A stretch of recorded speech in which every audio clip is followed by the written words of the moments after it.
ராமானுஜதயா பாத்திரம் ஞான வைராக்யபூஷணம் ஸ்ரீமத்வேங்கடநாதார்யம் வந்தே வேதாந்ததேசிகம். யோ நித்யமச்யுதபதாம்புஜயுக்மருக்மவ்யாமோஹதஸ்ததிதராணி திருநாய மேனே. அஸ்மத்குரோர்பகவதோஸ்ய தயைகசிந்தோः ராமானுஜஸ்ய சரணௌ சரணம் பிரபத்யே. கண்டவர் சிந்தை கவரும் கடிபொழில் தென்மரங்கன் தொண்டர் குழாவுமை ராமானுஷனை தொகையிறந்த பண்தரு வேதங்கள் பார்மேல் நிலவிடப் பார்த்தருளும் கொண்டலை மேவித் தொழும் குடியாம் எங்கள் கோக்குடியே. ஸ்ரீபெரும்புதூரில் ஒரு நாள் என்று சுவாமியினுடைய அவதார உற்சவத்தை அனுபவித்துக் கொண்டு வருகிறோம். சுவாமி இத்தனை உற்சவங்கள் பல்லக்கிலே எழுந்தருளுவதனுடைய தாற்பயத்தை பார்த்து கொண்டு வருகிறோம். மகா வித்வான்களானவர்கள் பல்லக்கிலே எழுந்தருளுவது வழக்கம். கிட்டத்தட்ட ஒரு 1/4 பங்கு வாகனங்கள் சுவாமிக்கு பல்லக்கிலேயே கழிகின்றன அப்படின்னா சுவாமி எப்பேற்பட்ட மகா வித்வான் அப்படின்னு அனுபவிச்சுட்டு வரும். ராமானுச நூற்றந்தாதியிலே சுவாமி திருவரங்க தமதனார் சுவாமி எம்பெருமானாருடைய பாண்டித்யம், அவருடைய மேதை, அவருடைய ஞான விசேஷம் அதையெல்லாம் எப்படி கொண்டாடி இருக்கிறார் அப்படின்றதை கொண்டு அனுபவிச்சுருக்கோம். நேற்று பார்த்தோம், கூறும் சமயங்கள் ஆறும் குலைய குவலயத்தே மாறன் பணித்த மறை உணர்ந்தோனை அப்படின்னுட்டு. இந்த லோகத்திலே இருக்கக்கூடிய பொய் மதங்கள், பொய் சமயங்கள், மாய சமயங்கள், நீச சமயங்கள் இதையெல்லாம் மாய்க்க வேணும், ஒழிக்க வேணும் அப்படின்னா சாக்ஷாத் வேத வேதாந்தங்களிலே என்ன சொல்லி இருக்கிறதோ அதை கொண்டுதான் ஒழிக்க வேணும். அந்த வேத வேதாந்தங்களிலேயே சில குழப்பங்கள், சந்தேகங்கள் எல்லாம் வருகிற போது அந்த வேத வேதாந்தங்களினுடைய சாரங்களை தெளிவாக அருளி செய்த ஆழ்வார்களினுடைய அருளி செயல்களை கொண்டுதான் அதை தெளிவிக்கிறார்கள் நம்முடைய ஆச்சாரியர்கள் அப்படின்னு பார்த்தோம். நம்முடைய ஆச்சாரியனான சுவாமி தேசிகன் கூட இவர்கள் மகிழ்ந்து பாடும் செய்ய தமிழ் மாலைகள் நாம் தெளிய ஓதி தெளியாத மறைநிலங்கள் தெளிகின்றோமே அப்படின்னு சாதிச்சார் சுவாமி. ஆழ்வார்கள் எல்லாருடைய திருநாமத்தையும் பட்டியலிட்டு சொல்றார். சொல்லிட்டு இவர்கள், இந்த ஆழ்வார்கள் மகிழ்ந்து பாடும் செய்ய தமிழ் மாலைகள், இவ அப்படியே ஆனந்தத்தோட கூட பெருமாள் மேல இருக்கக்கூடிய பக்தி அப்படியே பிரவாகமா வந்து பாசுரங்களா விழுறது வெளியில. அந்த ஆனந்தமும் பக்தியும் கலந்து இவா பாடக்கூடிய பாசுரங்கள் இருக்கிறது, அது வேத வேதாந்தங்களிலே நமக்கு சந்தேகங்கள் ஏற்பட்டால் அதை கூட தீர்த்து வைக்கின்றன அப்படின்னு சுவாமி ஆச்சரியமா சாதிச்சார். இதை யார் சொல்றான்னு பார்க்கணும். நம்மளை போல இருக்கிற சாதாரணமான ஒரு வியக்தி சொல்லல. வேன் பெரிய விரிதிரை நீர் வையத்துள்ளே வேதாந்த வாரியன் என்று இயம்பன் என்றோம். இந்த லோகத்திலே பெருமாளுக்கு அடுத்தபடியா வேதாந்தாச்சாரியன் அப்படின்ற பட்டம் ஒண்ணு உண்டு அப்படின்னா நம்முடைய சுவாமி தேசிகனுக்கு மட்டும்தான் அந்த பட்டம். அப்பேற்பட்ட சுவாமி தேசிகனே தரக்கூடிய ஒரு சர்டிபிகேட் இது. அந்த வேதாந்தத்துக்கு ஆச்சாரியனான எனக்கே கூட வேத வேதாந்தங்களிலே, சம்ஸ்கிருத வேத வேதாந்தங்களிலே ஏதானும் குழப்பமோ சந்தேகமோ ஏற்பட்டால் ஆழ்வார்களுடைய அருளி செயல்கள்ல தான் அதுக்கு தெளிவு கிடைக்கிறது. வேதமானது பேத அபேத ஸ்ருதிகள் அப்படின்னுட்டு சில குழப்பக்கூடிய யுக்திகளை கொண்டு நம்ம அப்படியே குழப்பம். தெளிந்த ஞானம் இருக்கிறவர்களாலே மட்டும்தான் தெளிய முடியும். ஆனால் ஆழ்வார் அருளி செயல்கள் அப்படி இல்லை, யாரையுமே குழப்பாமல் எல்லோருக்கும் தெளிவாக ஆச்சரியமா போய் சேரக்கூடியது அப்படின்றதா சுவாமியும் சாதிக்கிறார். அப்படி பொய் சமயங்களை எல்லாம், இல்லாத இருக்கக்கூடிய 6 சமயங்களை எல்லாம் இருக்கு அப்படின்னு சொல்லிண்டு வஞ்சகம் பண்ணி ஏமாத்தின் இருந்தவால, அந்த மதத்துல தள்ளினவால, அந்த மதத்தை எல்லாம் எப்படி அழிச்சார் அப்படின்னா மாறன் பணித்த மறையை கொண்டு, திருவாய்மொழி முதலான நம்மாழ்வார் அருளி செய்த 4 பிரபந்தங்களை கொண்டு ராமானுசரானவர் தகர்த்தார் அப்படின்னுட்டு தெரிவிக்கிறார். அப்படி பொய் மதங்களை அழிக்கிறதுனால என்ன லாபம் அப்படின்னா, தெரியாம அஞ்ஞானத்தினால அந்த மதத்துல சிக்கிண்டு போய் தவிச்சு மோட்சம் கிடைக்கும்னு ஆசைப்பட்டு கிடைக்காம சீரழிஞ்சு போற ஜீவர்கள்லாம் இருக்காளே, அவளை எல்லாம் காப்பாத்துறதுன்னா அதை யாரால பண்ண முடியும்? சுவாமி ராமானுசர், சுவாமி தேசிகன் போன்ற ஆச்சாரியர்களாலே தானே பண்ண முடியும். அதையும் நம்மாழ்வாருடைய அருளிச் செயலை கொண்டுதான் பண்றார் அப்படின்றது வர்ணிக்கப்பட்டது. அதைத் தொடர்ந்து 52வது பாசுரத்திலே பார்த்தான் அருசமயங்கள் பதைப்ப இப்பார் முழுதும் போர்த்தான் புகழ் கொண்டு புண்மையினே நிடைத்தான் புகுந்து தீர்த்தான் இருவினை தீர்த்து அரங்கன் செய்யதாலினையோடு ஆர்த்தான் இவை எம்மி ராமானுஷன் செய்யும் அற்புதமே. பெரிய மகான்கள் அப்படின்னா அற்புதங்கள்லாம் நிறைய பண்ணுவா, மேஜிக் எல்லாம் பண்ணுவா நிறைய. அப்படி சுவாமி என்ன மேஜிக் பண்ணார், என்ன அற்புதம் பண்ணார்? அவர் அற்புதம் அப்படின்னு சொல்றதுக்கு என்ன காரணம் அப்படின்னா, சில பேர் அப்படி பார்வையாலேயே மிரட்டுவா. ஒரு கணவன் மனைவியானவா ஏதானும் தப்பு பண்றா அப்படின்னா சபையில அவளை கூட்டு பேர் சொல்லி நீ பண்றது தப்புன்னு கடிந்து கொள்ள வேண்டிய அவசியமே இல்லை. அப்படியே ஒரு பார்வை பார்த்தாரானா அந்த அம்மா அந்த பார்வையை புரிஞ்சுட்டு பேசாம தலையை குனிஞ்சுருவா, அந்த காரியத்தை மாத்தின்றுவா. ஒரு தாயோ ஒரு தகப்பனோ குழந்தைகளை அந்த மாதிரி பார்த்தா அவ அந்த பார்வையிலேயே பயந்து போய் மாறின்றுவா. ஒரு ஆச்சாரியனானவர் சிஷ்யனை பார்த்தா அந்த சிஷ்யன் தப்ப திருத்தின்றுவான். அந்த மாதிரி அவர் ஒரு பார்வை பார்த்தா போறோம் எல்லாரும் அப்படியே பயந்து போய் பேசாம இருந்துடுவான்னு சொல்றோம் இல்லையோ, அந்த மாதிரி ராமானுசர் ஒரு பார்வை பார்த்தாரானா என்ன நடக்கிறதா பதைக்கிறாளாம். ஐயோ என்ன ஆகுமோ ஏதாகுமோன்னு அப்படி பதைக்கிறாளாம். யார் பதைக்கிறா அப்படின்னா அருசமயங்கள், கூறும் சமயங்கள் 6 அப்படின்னு போன பாசுரத்துல சொன்னாரோ இல்லையோ, அதுதான் இங்க அருசமயங்கள்னு சொல்லப்பட்டது. இல்லாத ஒன்றை இருப்பது போலே கற்பனை பண்ணிக்கொண்டு பட்டியலிடப்பட்ட 6 சமயங்கள், அதெல்லாம் பதைக்கும்படியா பார்க்கிறார் சுவாமி. அப்படின்னா என்ன, சுவாமிக்குள்ள உண்மையான வேதாந்த சித்தாந்தமான விசிஷ்டாத்வைத சித்தாந்தம், ஸ்ரீ வைஷ்ணவ சம்பிரதாயம், இதெல்லாம் சுவாமியினுடைய ரத்தத்துல அப்படி கலந்து ஓடுறது. ஆழ்வார்களினுடைய அருளிச் செயல்களை சுவாமி கரைத்து குடித்திருக்கிறார். சுவாமியினுடைய சரீரம் முழுக்க, சுவாமியினுடைய ஆத்மா முழுக்க அருளிச் செயல் வியாபிச்சிருக்கிறது. அதனால சுவாமி ஒரு பார்வை பார்த்தாரானா ஜனங்களை குழப்பி நரகத்திலே தள்ளக்கூடியதான பொய் சமயங்கள் எல்லாம் அப்படி மிரண்டு போறது, பதைக்கிறது. அப்படியே அப்படி 6 சமயங்களும் பதைக்கும்படியாக பார்வையினாலேயே அவர்களை கண்டனம் பண்ணியவன் ராமானுஷன் சொல்லக்கூடிய மகாவித்வான்.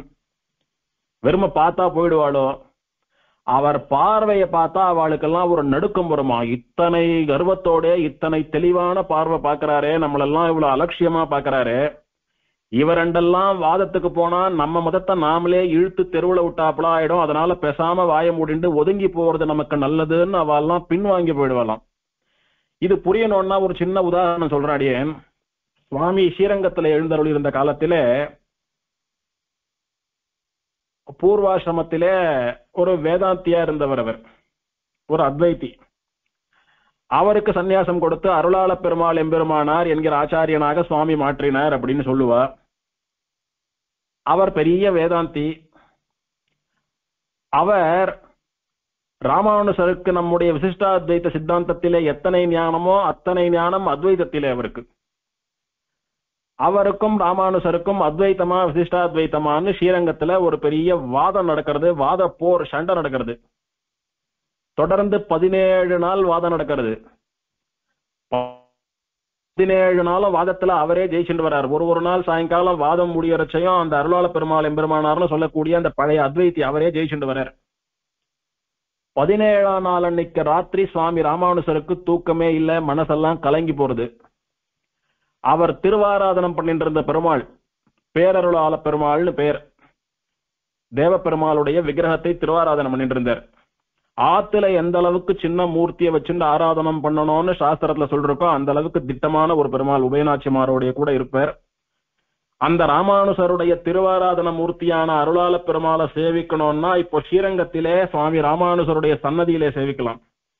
ஸ்ரீரங்கத்துல ராமானுசர் மூலவருக்கு முன்னால உற்சவர் இருக்கார். உற்சவருக்கு இடது பக்கத்துல ஒரு சின்ன கோயில் ஆழ்வார் போலே ஒரு பெட்டி இருக்கிறது. அந்த பெட்டியிலே உபயநாச்சிமாரோடு கூட அவரால் திருவாராதனம் பண்ணப்பட்ட தேவ பெருமாள் எழுதிருக்கார். ராத்திரி தூக்கம் இல்லாம பெருமாள் சன்னதிக்கு போய் அந்த தேவ பெருமாள் இடத்திலே போய் அழறார் சுவாமி. ஸ்ரீமன்னாதமுனிகள் ஆலவந்தார் முதலான மகா ஆச்சாரியர்களாலே கட்டி காப்பாற்றப்பட்டு வந்த இந்த விசிஷ்டாத்வைத சித்தாந்தம், இந்த ஸ்ரீ வைஷ்ணவ சம்பிரதாயம், யாரோ ஒரு அத்வைத வித்வான் 17 நாள் என்ன ஜெயிச்சுட்டு இருக்கார், நான் தோக்கும்படியா இருக்கிறது. அப்பேற்பட்ட மகான்கள் எல்லாம் வளர்த்த இந்த சித்தாந்தம், இந்த சம்பிரதாயம் என்னாலே தோற்று போக வேணுமா? நான் தோத்தேனானா கிட்டத்தட்ட சம்பிரதாயம் சித்தாந்தமே தோத்ததாதானே ஆறுது. அப்பேற்பட்ட ராமானுசரே அந்த வித்வானிடத்துல தோத்துட்டார். அப்ப அவளுடைய மதம் தான் சரி போல் இருக்குன்னு நினைச்சுன்ற மாட்டாளா? இது என்ன லீலை, இது என்ன விளையாட்டு, இல்ல எனக்கு சோதனையா இது, இந்த மாதிரி எல்லாம் பண்ணலாமா? தேவரியர் தான் அடியனை நல்ல முறையில அந்த வாதத்திலே ஜெயிக்கும்படியா பண்ணி நம்முடைய சித்தாந்தத்தை சம்பிரதாயத்தை தூக்கி நிறுத்தும்படியாக பண்ணணும்னு பிரார்த்திக்கிறார். பிரார்த்திச்சுண்டு அந்த தேவபெருமாளிடத்திலே ஒரு சரணாகத்தையும் பண்றார். பண்ணிட்டு ராத்திரி சயனிச்சுக்கிறார், தூங்கிடுறார் சுவாமி. ஸ்வப்னத்துல அந்த திருவாராதன பெருமாள் தேவபெருமாள் வர அந்த அத்வைத்தியினுடைய வாதங்களை எல்லாம் என்னவோ கிரந்தங்களை எல்லாம் கொண்டு நிரசனம் பண்ணினீரே, ஆலவந்தாருடைய ஸ்தோத்திர ரத்னத்தை கொண்டு நிரசனம் பண்ணினீரா? ஆலவந்தாருடைய ஸ்தோத்திர ரத்னத்திலே குறிப்பாக ஒரு ஸ்லோகம் சொல்லுகிறேன், அதை கொண்டு நிரசனம் பண்ணும் அப்படின்னுட்டு பெருமாள் எடுத்து கொடுக்கிறாராம் சொப்னத்துல அவருக்கு. அப்படி எடுத்து கொடுத்த போது சுவாமி அந்த தூக்கத்திலே சொப்னத்திலே கூட அத்தனை ஆனந்தத்தோட கலைஞ்சு எழுந்துக்கிறார். அதுக்கு மேல தூக்கம் பிடிக்கல. வாத சபைக்கு போனாலே ஆச்சு, அவனை ஜெயிச்சாலே ஆச்சுன்ற ஒரு வைராக்கியம் ஒரு வியக்தி வந்துடுத்து சுவாமிக்கு. மறுநாள் கார்த்தால எழுந்து தீர்த்தமாடி அனுஷ்டானங்களை எல்லாம் முடிச்சுண்டோ, பெருமாள் திருவாராதனத்தை முடிச்சுண்டோ, பெருமாள் அவருக்கு எடுத்து கொடுத்த வரிக்காக பெருமாளை சேவிச்சுண்டோ அப்படியே ஒரு கம்பீரமா சபைக்கு போறார் சுவாமி. அப்ப சுவாமி அந்த சபையில போய் நின்ன அந்த கம்பீரமான தோரணை, அந்த மிடுக்கு, சுவாமியினுடைய திருமேனி தேஜஸ் இதெல்லாம் பார்த்தார் அந்த வித்வான். ஒரு க்ஷணம் சுவாமியினுடைய கண்ணை பார்த்தார், அரண்டு போயிட்டார். ராமானுசரிடத்திலே இத்தனை நாள் இல்லாத ஏதோ ஒரு விசேஷமான சக்தி இன்னைக்கு இருக்கிறது. இன்னைக்கு நாம செத்தோம், அதனால இவரிடத்துல வாதம் பண்ணாம ஒதுங்கி போறதே நமக்கு நல்லது அப்படின்னு தெளிவா தெரிஞ்சுட்டார் அவர். அப்ப என்ன பண்ணினார், வாதம் ஆரம்பிக்கிறதுக்கு முன்னாலே, சுவாமி உங்களை பார்த்தாலே இன்னைக்கு நீங்க தான் ஜெயிக்க போறீங்கன்னு தெரியறது, நமக்குள்ள வாதம் வேண்டாம் அப்படின்னா, அப்படி இல்ல 17 நாளா என்னுடைய சித்தாந்தத்தை நான் சரியா காப்பாத்தாம வந்துட்டேன். இன்னைக்கு ஒரு நாள் நான் இருக்கிற வியக்தியை சொல்லி நீயா நானான்னு பார்த்துடணும்னு சொல்லி சுவாமி வாதத்துக்கு அழைக்க அவரும் வாதம் பண்ண, பெருமாள் எடுத்து கொடுத்த ஸ்தோத்திர ரத்ன வாக்கியங்களை எல்லாம் கொண்டு எம்பெருமானார் அவரை நிரசனம் பண்ணுகிறார். அத்வைத்தம் தோற்றது, விசிஷ்டாத்வைத்தம் ஜெயித்தது. அந்த மாதிரி ஒரு பார்வையிலேயே மத்தவால நடுங்க பண்ணக்கூடியவர் அந்த அத்வைத வித்வான்னு சொல்லக்கூடியவர் இந்த 6 மதங்களிலே ஒரு மதத்தை சேர்ந்தவராக இருக்கலாம்.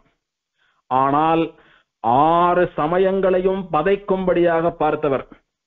எப்பேற்பட்ட வஞ்ச சமயமோ நிஜமான சமயமோ யாரான்னா இருங்கோ, என்னண்ட வாதத்துக்கு வாங்க வந்தீங்களானா உங்களால ஒண்ணும் பண்ண முடியாது. என்னுடைய ஆழ்வார் ஆச்சாரியர்கள், நான் ஆராதனை பண்ணக்கூடிய பெருமாள், இவாள்லாம் என்னிடத்திலே குடிகொண்டிருக்கா, அவ இருக்கிறபடினால உங்களெல்லாம் என்னால ஒன்னும் பண்ண முடியாதுன்னு சொல்லக்கூடிய சுவாமியினுடைய அந்த கம்பீரமான ஒரு மிடுக்கு, கம்பீரமான ஒரு பார்வை, அதை பார்த்தாலே 6 சமயங்களும் பதச்சிண்டு ஓடுறது அப்படின்னு சாதிக்கிறார். அப்பேற்பட்ட மகாவித்வானுக்கு பல்லக்கு உற்சவம். சரி, இப்படி 6 சமயங்களும் பதைத்து ஓடினால் அதனால என்ன பெருமை அப்படின்னா, இப்பார் முழுதும் போர்த்தான் புகழ் கொண்டு, அப்படி இந்த பூமியை இந்த உலகத்தையே ஒரு பெட்ஷீட்டை போத்தி ஒரு சால்வையை போத்தி போர்த்தினா எப்படி இருக்குமோ அந்த மாதிரி ராமானுசர் தன்னுடைய புகழ்னு சொல்லக்கூடிய சால்வையினாலே இந்த உலகத்தை போர்த்தார் அப்படின்றார். அப்படின்னா ராமானுசருடைய புகழ் உலகமெல்லாம் ஒரு போர்வை விரித்தார் போல பரவி இருந்ததாம். ஏதோ அவர் அவதாரம் பண்ணின ஸ்ரீபெரும்புதூர், அவர் வாழ்ந்த காஞ்சிபுரம், ஸ்ரீரங்கம், அவர் கொஞ்ச நாள் வந்துட்டு போன திருக்கோட்டியூர், திருமலை, இந்த மாதிரி இடங்கள்ல மட்டும் ராமானுசருடைய புகழ் பரவி இல்லை. அவருடைய வாதத்திறன், அவருடைய ஞானம், பக்தி, வைராக்கியம், அனுஷ்டானம், சம்பிரதாயத்திற்கும் அடியவர்களுக்கும் அவர் பண்ணிய கைங்கரியம், நம்முடைய விசிஷ்டாத்வைத சித்தாந்தத்துக்கு 9 கிரந்தங்கள் அருளி செய்து அதை தூக்கி நிறுத்தியது, ஆழ்வார் அருளி செயல்களை லோகத்திலே பரப்பியது, எத்தனையோ சரியில்லாமல் இருந்த கோயில் நிர்வாகங்களை எல்லாம் திருத்தி பணி கொண்டது, சமூக நல காரியங்கள், ஏரி வெட்டியது, குளம் வெட்டியது போன்ற காரியங்கள், இந்த மாதிரி எத்தனையோ சுவாமி பண்ணினாரு. இத்தனையும் ஒருவராலே பண்ண முடியுமோ? அதுவும் ஒரு ஆச்சாரிய புருஷராலே, ஒரு சன்னியாசியினாலே அவருடைய தர்மத்தையும் அனுஷ்டித்துக் கொண்டு, காலக்ஷேபாதிகளையும் சாதித்துக் கொண்டு, சமாசிரயண பரநியாசாதிகளையும் பண்ணி வைத்துக் கொண்டு, சிஷ்யர்களையும் நல்வழிப்படுத்தி திருத்தி கொண்டு, சஞ்சாரங்களும் பண்ணிக்கொண்டு, வீதியிலே எழுந்தருளி பிக்ஷை எடுத்துக் கொண்டும் உணவருந்திக் கொண்டு, இத்தனையும் பண்ண முடியுமான்னு லோகமே வியந்த நின்ன காலம் சுவாமி எழுந்தருளி இருந்த காலம். அப்படி தன்னுடைய ஒரு ஆக்டிவிட்டியினாலேயும் சுவாமியினுடைய புகழ் இந்த உலகம் முழுக்க பரவி இருந்தது. சுவாமியினுடைய புகழ் எங்கெல்லாம் பரவி இருக்கோ அதெல்லாம் அப்படியே ஒரு கலர் கோடிங் மாதிரி மேப்ல பண்றோம்னு வச்சுக்கோங்க. ஒரு பெரிய சால்வையை கொண்டு இந்த லோகத்தையே போர்த்தி மறைச்சிட்டாப்புல ஆயிடுத்தான் இந்த உலகம். அத்தனை தூரம் சுவாமியினுடைய புகழ் பரவி இருந்தது. இப்பார் முழுதும் போர்த்தான் புகழ் கொண்டு புண்மையினேன் இடைத்தான் புகுந்து தீர்த்தான் இருவினை.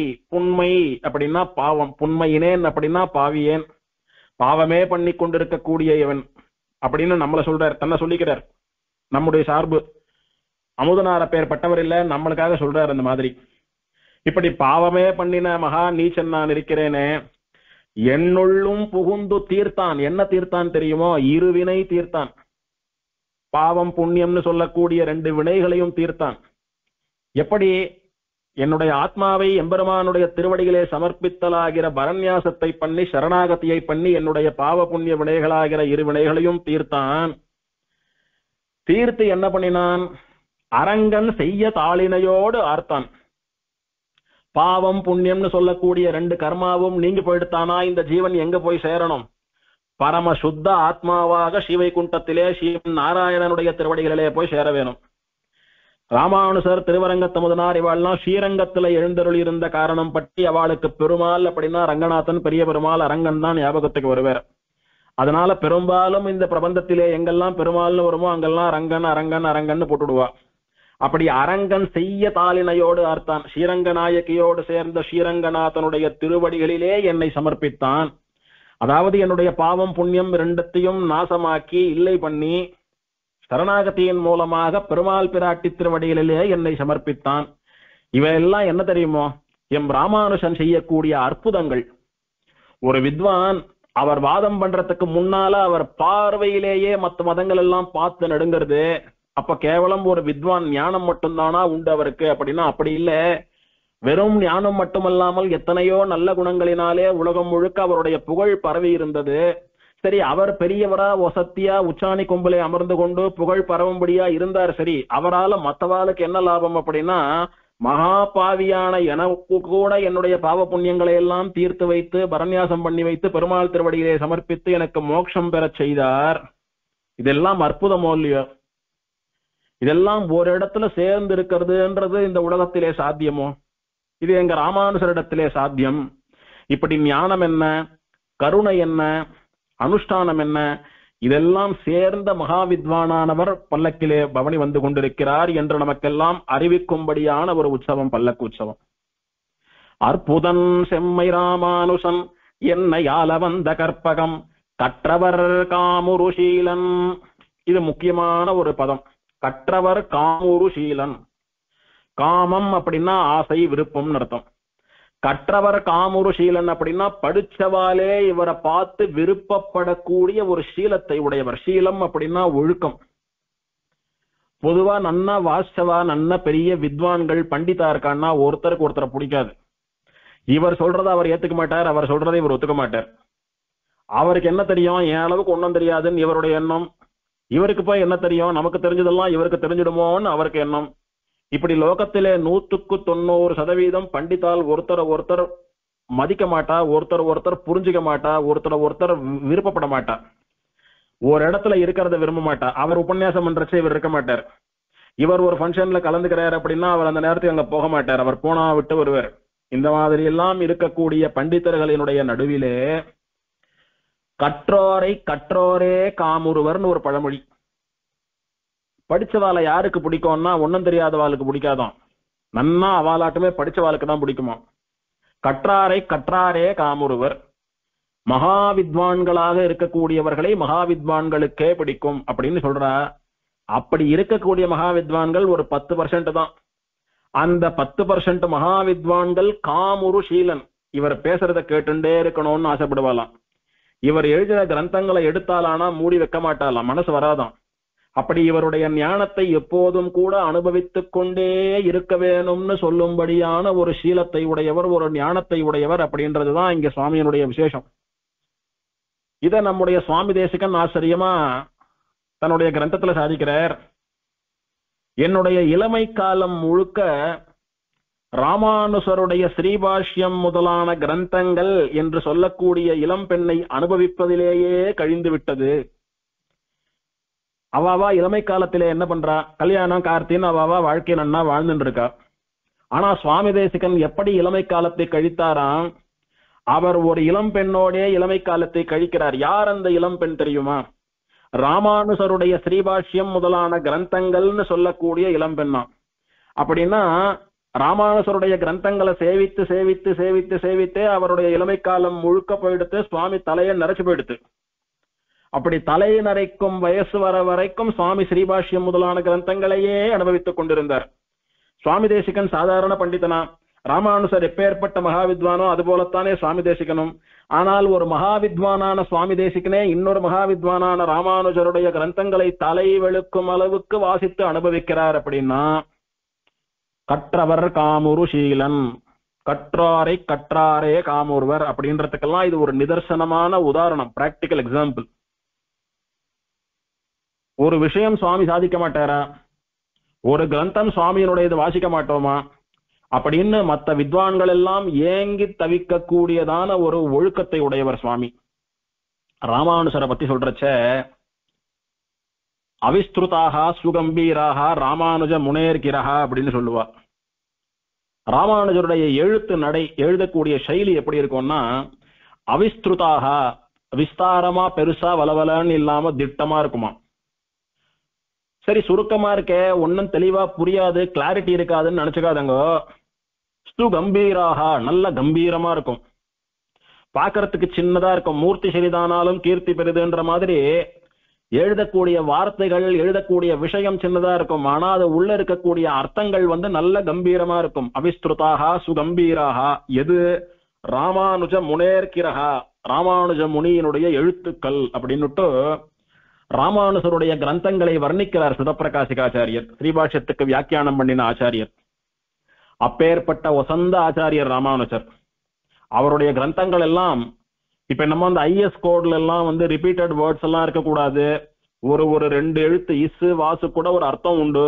அந்த மாதிரி தேவையில்லாம அன்வான்ட் வேர்ட்ஸ் எல்லாம் ஐஎஸ் கோட்ல எல்லாம் வராது. அந்த அளவுக்கு ஸ்ட்ரிக்டா அப்படி ஃபில்டர் பண்ணி எக்ஸ்பர்ட் கமிட்டி எல்லாம் அதை அப்ரூவ் பண்ணுவான்னு சொல்றாலோ இல்லையோ, அதே மாதிரிதான் ஐஎஸ் கோடுக்கெல்லாம் தாத்தா நம்ம ராமானுஜருடைய ஸ்ரீபாஷ்யம் முதலான கிரந்தங்கள் எல்லாம் ஒரு இடத்துல கூட பூர்வாபர விருத்தி, முன்னுக்கு புன் முரணாக இருக்கிறதோ, இல்லைன்னா ஏற்கனவே சொன்னதையே திரும்ப திரும்ப சொல்லக்கூடிய தோஷமோ, இல்ல என்ன சொல்ல வராருன்னே தெரியாம குழப்பறதோ ஒண்ணும் இருக்காது. அதை கிரகித்து கொள்ளக்கூடிய சக்தி நமக்கு இல்லாமல் இருக்கலாமே தவிர அதிலே தோஷம் இருக்காது. அப்பேற்பட்ட கிரந்தங்களை எழுதக்கூடியவரான மகாவித்வான். அதே மாதிரி சுவாமி வாயை திறந்து காலக்ஷேபமோ உபன்யாசமோ சாதித்தாரானா அப்படி கேட்கிறவாளுடைய இதயத்தை கல்லும் கரைவது போல கரைத்து விடக்கூடியதான ஒரு பக்தி பெருக்கோடே உபன்யாசம் பண்ணக்கூடியவர் சுவாமி. அப்பேற்பட்ட மகாவித்வான். அதனாலே படிச்சவாளுக்கே அவரை பிடிக்கும். விஷயம் தெரியாதவா, அனுபவம் வேணும்னு நினைக்கிறவா யார் சொன்னாலும் கேட்கலாம், கேட்டுக்கிறா. ஆனால் ஒரு வித்வானே இவர் சொன்னா கேட்க மாட்டோமா அப்படின்னு ஆசையா காமத்தோட கூட இவரிடத்திலே எதிர்பார்க்கக்கூடிய ஒழுக்கம், சீலம் அதெல்லாம் சுவாமிக்கு மட்டுமே உண்டு. அப்பேற்பட்ட மகாவித்வானானவர் பல்லக்கிலே எழுந்தருள்றார். இந்த பாசுரத்துக்கு ஒத்த ஒரு அனுபவத்தை பார்க்கணும்னா சுவாமி பல்லக்கில ஆச்சரியமா வாகன மண்டபத்திலேருந்து எழுந்தருள்றார். எழுந்தருளி அப்படி இந்த ஸ்ரீபெரும்புதூர் வீதிகள் முழுக்க பிரதட்சணமாகி வரார். திரும்பவும் சன்னதி தெருக்குள்ள நுழையிறார். நுழைஞ்சு அவதார உற்சவ மண்டபம்னு சொல்லக்கூடிய வாகன மண்டபத்துக்கு அருகிலே வருகிற போது நேர கூரத்தாழ்வான் சன்னதிக்கு போய் பல்லக்கோட இறங்குறார் சுவாமி. கூரத்தாழ்வானும் லேஷ்பட்டவர் இல்ல, அதி மகாவித்வான் அவர். மகாவித்வானான ராமானுஜர் என்கிற தன்னுடைய ஆச்சாரியர் பல்லக்கிலே எழுந்தருளக்கூடிய அழகை யார் காமத்தோட கூட சேவிக்கிறா? கூரத்தாழ்வான்னு சொல்லக்கூடிய மகா பண்டிதர். கூரத்தாழ்வானே பல்லக்கிலே எழுந்தருளக்கூடிய மகாவித்வான் தான். அவரே பல்லக்கிலே ராமானுசரை சேவிக்கிறார். அப்படின்னா இவர் எப்பேற்பட்ட வித்வானாக இருக்க வேண்டும்? ராமானுசர் கூரத்தாழ்வான் சன்னதிக்கு பல்லக்கிலே எழுந்தருளி அங்க பல்லக்கோடு கூட இறங்கி கூரத்தாழ்வானாலே சின்னதா ஒரு திருவாராதனம் பண்ணப்பட்டு அங்க தலையை சமர்ப்பிக்கப்பட்டு ராமானுசருடைய ஸ்ரீபாதுகையான முதலையாண்டான் கூரத்தாழ்வானுடைய தலையிலே சாதிக்கப்பட்டு ராமானுசர் அம்சம் பண்ணின பிரசாதம் தீர்த்தம் எல்லாம் கூரத்தாழ்வானுக்கு பிரசாதமா விநியோகம் பண்ணப்படுறது. அப்போ கற்றவரான கூரத்தாழ்வான் காமுறக்கூடிய சீலத்தை உடையவர் ராமானுசர் அப்படின்னு அங்க நிரூபணமாறுது. இதே இன்னொரு முறை மணவாள மாமுனிகள் சன்னதியிலே நடக்கிறது. மணவாள மாமுனிகளும் ராமானுசர் பல்லக்கிலே வரவேற்று அவருடைய ஸ்ரீபாதுகையை தலையிலே சூட்டிக் கொண்டு அவரை கொண்டாடி அனுப்புறார். அப்படி கோவில பிரதட்சணமா பண்ணிண்டு அவதார ஸ்தலம்னு சொல்லக்கூடிய வாகன மண்டபத்தை வாசல்ல வந்து சுவாமி பல்லக்கிலே நின்றாரானா, அங்கேருந்து சுவாமியினுடைய முதலையாண்டான்னு சொல்லக்கூடிய ஸ்ரீபாதுகை ஒரு பெரிய வெள்ளி தட்டுல தலைமையில வச்சுண்டு சாமரம் எல்லாம் பரிமாறிண்டு அர்ச்சக சுவாமியானவர் சுவாமியினுடைய அவதார ஸ்தலத்துக்கு உள்ள போறார். அந்த அவதார ஸ்தலம்னு சொல்லக்கூடிய சுவாமி பிறந்த இடத்திலே ஒரு சின்ன 4 கால் மண்டபம் உண்டு. அந்த மண்டபத்தை சுத்தி சுவாமியாலே நியமிக்கப்பட்ட 74 சிம்ஹாசனாதிபதிகளும் விக்கிரக வடிவிலே செவுத்துல அப்படி செதுக்கப்பட்டிருக்கா. அவளுக்கெல்லாம் பிரதிஷ்டை உண்டு. நன்ன கண்ணங்கரேன்னு தைலம் சாத்தியிருப்பா. எல்லாருக்குமா சேர்ந்து பொதுவா ஒரு வஸ்திரம் சமர்ப்பிச்சிருப்பா. அவளுக்கு ஹாரத்தி எல்லாம் கூட உண்டு. பெருமாள் தாயார் எழுந்தருளியிருப்பா. அவளுக்கு ஒரு பக்கம் 12 ஆழ்வார்கள், ஒரு பக்கம் சுவாமி ராமானுஜர், ராமானுஜரை தொடர்ந்து கூரத்தாழ்வான் முதலான பண்டிதர்கள், அவளை தொடர்ந்து இந்த 74 சிம்மாசனாதிபதிகள்னு ஆச்சரியமா ஒரு கொலு போல இருக்கக்கூடியதான ஒரு சந்நிதி. குறிப்பா அந்த 10 நாள் நன்னா சேவிக்கலாம் இவாளை எல்லாம். இவா 74 பேரும் யாரு அப்படின்னா, ராமானுஜராலே ஸ்ரீபாஷ்யம், பகவத் விஷயம் முதலான கிரந்தங்களை இந்த உலகத்திலே பிரச்சாரம் பண்ணுவதற்காக நியமிக்கப்பட்ட காலக்ஷேப அதிகாரிகள். ராமானுஜருடைய கோஷ்டியிலே 700 சன்னியாசிகள், 12,000 ஸ்ரீ வைஷ்ணவர்கள் அப்படின்னு கணக்கு சொல்லுவா. எத்தனை பேர் ராமானுஜரோட போவா அப்படின்னு. ராமானுஜர் அப்படியே ஒரு வீதி புறப்பாட்டுல வரையார் அப்படின்னா, அவர் பின்னால ஜீயர்களே சன்னியாசம் வாய்ந்தவாலே 700 பேர் போவாளாம். ஒரு ஸ்ரீ வைஷ்ணவர்கள் அப்படின்னா 12,000 பேர் போவாளாம். அப்படி ஆயிரக்கணக்கான கூட்டத்தோட கூட சென்ற மகாவித்வான் ராமானுஜர் அத்தனை ஆயிரக்கணக்கான பேர்ல ஒரு 74 பேரை சுவாமி தேர்ந்தெடுத்து சிம்மாசனாதிபதிகளா பட்டம் சூட்டினார் அப்படின்னா, அவளுடைய ஞானம் எப்பேற்பட்டதா இருக்க வேணும். அதுல ஒருத்தரும் பாருங்க, திருக்கூறுபிரான் பிள்ளான், எம்பார், முதலையாண்டான், கூரத்தாழ்வான், நடாதூர் ஆழ்வான், கிடாம்பியாச்சான், இவெல்லாம் எப்பேற்பட்ட மகாவித்வான்கள். இவெல்லாம் ஒரு கல்லும் கூட உருகுகிறபடி காலக்ஷேபம் சொல்லக்கூடிய மகாவித்வான்கள். இந்த 74 மகாவித்வான்களும் அவாவா இருந்த இடத்துல இருந்து ராமானுசன்னு சொல்லக்கூடிய மகா பண்டிதோத்தமன் பல்லக்கில வரத கண்டு கழிச்சு அனுபவிக்கிறார். ராமானுசர் அவா இருப்பிடம் தேடி போய் தன்னுடைய ஸ்ரீபாதுகைகளை அவர்களுடைய திருமுடியிலே சாதித்து அவளுக்கெல்லாம் அனுகிரகம் பண்றார். இன்னைக்கு அர்ச்சாவதாரத்திலே கூட ராமானுசன் கற்றவர் காமுருஷீலன் என்பது மெய்ப்பிக்கப்படுகிறது. அன்னைக்கு சுவாமி எழுந்தருளி இருந்த காலத்திலே மகாவித்வான்கள் எல்லாம் சுவாமியை ஆசைப்பட்டு வந்து சேவித்தான், அவரோட வாதம் பண்ணி தோத்து போனா, அவரிடத்துல சிஷ்யாலா வந்து சேர்ந்தான்றதெல்லாம் சரி, சொல்ல சொல்ல காதால கேட்டுக்கிறோம் நாம இல்ல அன்னைக்கு. ஆனா இன்னைக்கு பிரத்யட்சமாக அனுபவித்துக் கொண்டிருக்கிறோம். கிட்டத்தட்ட இவருக்கு சமானமான ஞானம் இருக்கக்கூடிய கூரத்தாழ்வான் முதலான வித்வான்கள் எல்லாம் கூட இவரை சேவிச்சு இவருடைய பாதுகைகளை தங்களுடைய தரையிலே தரித்துக் கொள்கிறார்கள். அப்படின்னா அதுதான் கற்றவர் காமுருஷீலன் என்பதற்கு நிதர்சனமான உதாரணம். சுவாமி தேசிகன் தேவப்பெருமாள் அனுபவிக்கிற போது, வைகுண்ட வாசேபி நமேபிலாஷக, தேவப்பெருமாளை இப்படி பலவிதமான திருக்கோலங்கள்ல பலவிதமான ஒரு அழகோட கூட இங்க சேவிச்சுண்டு இப்படியே இருந்துட்டேனானா எனக்கு ஸ்ரீவைகுண்டத்திலே கூட ஆசை இல்லைன்னு சொன்னார். அந்த ஒரு வரிக்கு மட்டும் எத்தனை பக்கம் வியாக்கியானம் எழுதினாலும் விளங்காது, அனுபவத்தினாலதான் தெரியணும். அந்த ஒரு வரிக்கு அர்த்தம் தெரியணும்னா ஒரு பிரம்மோற்சவமாவது முழுக்க காஞ்சிபுரத்திலே தங்கி சேவிக்கணும். கார்த்தால எப்படி எழுந்தருள்றார் வாகனத்துக்கு முன்னாலே, கார்த்தால வாகனத்துல எப்படி எழுந்தருள்றார், வாகனத்திலேருந்து இறங்கி கண்ணாடி அறைக்கு எப்படி போறார், மத்தியானம் திருமஞ்சனம் பேரி தாடனம் முதலானதெல்லாம் எப்படி நடக்கிறது, அப்ப எப்படி சேவை சாதிக்கிறார், சாயங்காலம் வாகனத்துக்கு வரக்கூடிய அழகை பார்க்கணும், சாயங்காலம் வாகனத்துல பெருமாள் எழுற அழகை பார்க்கணும், வாகனத்திலேருந்து இறங்கி ராத்திரி கண்ணாடி அறைக்கு போகக்கூடிய அழகை பார்க்கணும், ராத்திரி கண்ணாடி அறையில சுவாமிக்கு பெருமாளுக்கு ஏகாந்தமாகக்கூடிய அழகை பார்க்கணும். இப்படி ஒரு நாளும் சைக்கிளா ரிப்பீட்டடா 10 நாள் ஒரு பிரம்மோற்சவம் அனுபவித்தாத்தான், அதுவும் பெருமாளுடைய உத்திரியத்தை புடிச்சுட்டு பெருமாள் பின்னாலேயே சுத்தின்னு இருக்கணும். ஏதோ ஒரு இடத்துல வந்தார் பெருமாள் கையை கூப்பினேன் நான் போய் படுத்துட்டேன் திரும்ப சாயங்காலம் வரை சேவிக்கிறேன்னு இருக்கக்கூடாது. அர்ச்சகர் எப்படி பெருமாள் பின்னாடியே சுத்தின்னு இருப்பாரோ அந்த மாதிரி ஒரு பிரம்மோற்சவமாவது பெருமாள் பின்னாடியே 10 நாள் தங்கி சேவித்து சுத்தினாதான் சுவாமி தேசிகனுடைய வைகுண்ட வாசேபி நமேபிலாஷகா என்கிற அந்த ஸ்லோத்திர வார்த்தைக்கு அர்த்தம் தெரியும். அந்த மாதிரி சிலதுக்கெல்லாம் எத்தனை எழுதினாலும் எத்தனை சொன்னாலும் அர்த்தமானது பதியாது. ஆனா ஒரு க்ஷணத்திலே நம்ம பெரியவர்கள் ஏற்படுத்தின உற்சவ கிரமங்கள் நமக்கு உரைக்கும்படியா பண்ணுமத்த.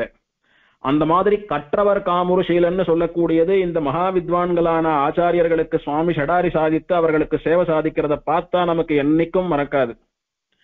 சரி, இப்பேற்பட்ட மகா வித்வானாக இருந்தார், எல்லோரும் இவரை கொண்டாடினா, அதனால யாருக்கு என்ன லாபம் கிடைத்தது அப்படின்னா, நாட்டிய நீசச்சமயங்கள் மாண்டன, நாரணனை காட்டிய வேதம் கலிப்புற்றது, தென்குருகை வல்லல் வாட்டமிலா வண்டமிழ்மறை வாழ்ந்தது மண்ணுலகில், ஈட்டிய சீலத்தி ராமானுசன் தன் இயல்பு கண்டு. ராமானுசர் இப்படி வேத வேதாந்தங்கள், முத்தமிழ், ஆழ்வார்களுடைய அருளி செயல்கள், ஸ்ரீமத் ராமாயணம் இதையெல்லாம் கரைச்சி குடிச்சுட்டு பார்வையினாலேயே மற்ற மதத்துக்காரால நடுங்கி ஓடும்படியான ஒரு வாத திறமையோட கூட இருந்தாரே. இதனால என்னென்ன லாபங்கள் நடந்தது தெரியுமா லோகத்திலே? நாட்டிய நீசச் சமயங்கள் மாண்டன. ஒரு சமயம், ஒரு மதம் அப்படின்னா அந்த சமயத்தை கடைபிடிக்கிற மனிதனை அப்படி மேல மேல மேல மேல அழிச்சுட்டு போய் வைகுண்டத்துக்கு அழிச்சுட்டு போய், இதுக்கு மேல உனக்கு அனுபவிக்கிறதுக்கு வசந்த ஆனந்தம் ஒண்ணுமே கிடையாதுடா அப்படின்ற ஒரு இடத்துல, ஒரு ஸ்தானத்துல உட்காத்தி வைக்கணும். அதுதான் உத்தமமான மதம்.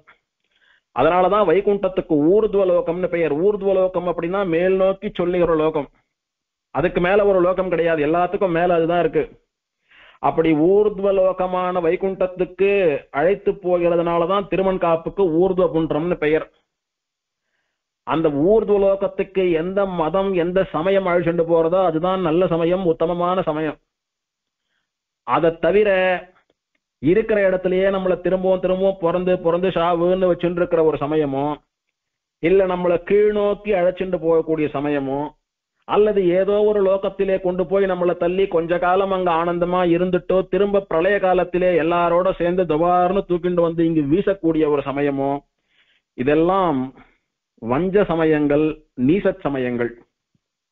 அந்த சமயங்களை ஆதரிக்கிற பக்தர்கள், கடைபிடிக்கிற மனுஷா, இவாள்லாம் என்னைக்கும் கஷ்டதான் படுவாளே தவிர இவாளுக்கு என்னைக்குமே ஒரு தீர்வு கிடையாது, ஒரு விடிவு காலம் பிறக்காது.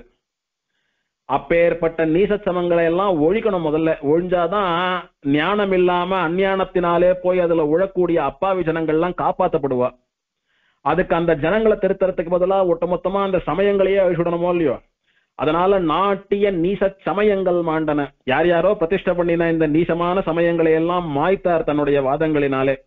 ராமானுஜர் இப்பேற்பட்ட வாதம் பண்ணினதுனாலே இந்த சமயங்கள்லாம் மாண்டு கொடுத்து. சரி, மாண்டுடுத்தோ, அது மாண்டா போறோமா, இன்னும் டெவலப்மெண்ட் வேண்டாமா? நாரணனை காட்டிய வேதம் கலிப்புற்றது. கலிப்புன்னா மகிழ்ச்சின்னு அர்த்தம். வேதம் சந்தோஷப்பட்டதுன்றார். மொட்டையா வேதம் சந்தோஷப்பட்டதுன்னு சொல்லல, நாரணனை காட்டிய வேதம் கலிப்புற்றது. அதுல இருந்து என்ன தெரிகிறது? வேதம் யார பரம்பொருள்னு காட்டி கொடுக்கிறதுன்னா நாரணனைத்தான் பரம்பொருள் என்று காட்டி கொடுக்கிறது. ஸ்ரீமன் நாராயணனே பரதத்துவம், அவனை திருவடியில் அடைகிறதே மோட்சம்னு காட்டி கொடுக்கிறது. ஆனால் அந்த வேதத்தையே ஒத்துக்கொள்ளாமல் வேதமே பொய் அப்படின்னுட்டு பிரச்சாரம் பண்ணிண்டு அவா ஒரு பிலாசபி வச்சுண்டு ஊரை ஏமாத்திண்டு எல்லாரையும் கஷ்டப்படுத்தின்ற இருந்த சில வஞ்சமான நீச சமயங்கள், அதுல சேர்ந்து தங்களுடைய ஆத்மாவை நாசம் பண்ணி கொண்டு அழிந்து போன பக்தர்கள் எத்தனையோ பேர். இல்ல அந்த வேதத்தை நான் ஒத்துக்கிறேன், வேதம் உண்மைதான், ஆனா வேதம் சொல்றதுக்கு அர்த்தம் இது கிடையாதுன்னு தப்பான அர்த்தத்தை சொல்லி வேதத்தையே குழப்பி, வேதத்தையே கலக்கி, வேதமே கண் கலங்கும்படியாக அத்தை பரப்பி ஜனங்களை வஞ்சித்து அவர்களை படுகொழியிலே தள்ளிய சில சமயங்கள். இப்படி வேதமே இல்லைன்னு சொல்லி ஒரேடியா தப்பான திசை கழிச்சுண்டு போன சமயங்கள். அதை விட மோசமா வேதத்துக்கு தப்பான அர்த்தம் சொல்லி வேதத்தையே அழும்படியா பண்ணின சமயங்கள். இந்த சமயங்கள் எல்லாம் நீசச் சமயங்கள். இதெல்லாம் சுவாமியினுடைய வாதத்தினாலே அவருடைய கிரந்தங்களினாலே மாண்டு போடுத்து, இருக்கிற இடம் தெரியாம செத்து போயிடுத்து எல்லாம். அதனால என்னாச்சுன்னா, அப்பா சுவாமி நீங்க அவதாரம் பண்ணினீங்கோ, என்ன காப்பாத்தினீங்க, அவன் என்ன பொய்யின்றான், சில பேர் எனக்கு தப்பான அர்த்தம் சொல்லி என்னையே கெடுக்க பாக்குறான், என்னையே அழிக்க பாக்குறான். அதெல்லாம் இல்லாமல் வேதம்னு சொல்லக்கூடிய என்னை, வேத மாதாவை, வேத புருஷனை நீங்க தான் உள்ளது உள்ளபடி அர்த்தம் எழுதி அர்த்தத்தை சொல்லி காப்பாத்தினீங்க சுவாமி அப்படின்னு அந்த வேதமே சந்தோஷப்படுறதாம். வேதம் கலிப்புற்றது, நாரணனை காட்டிய வேதம் கலிப்புற்றது. ஸ்ரீமன் நாராயணனே பரம்பொருள் என்று காட்டி கொடுத்த வேதம் சந்தோஷப்பட்டது. யாராலே? சுவாமிதாலே, சுவாமி ராமானுஜராலே. வேதம் அப்படின்னு சொல்றது இங்கே சம்ஸ்கிருத வேதம்.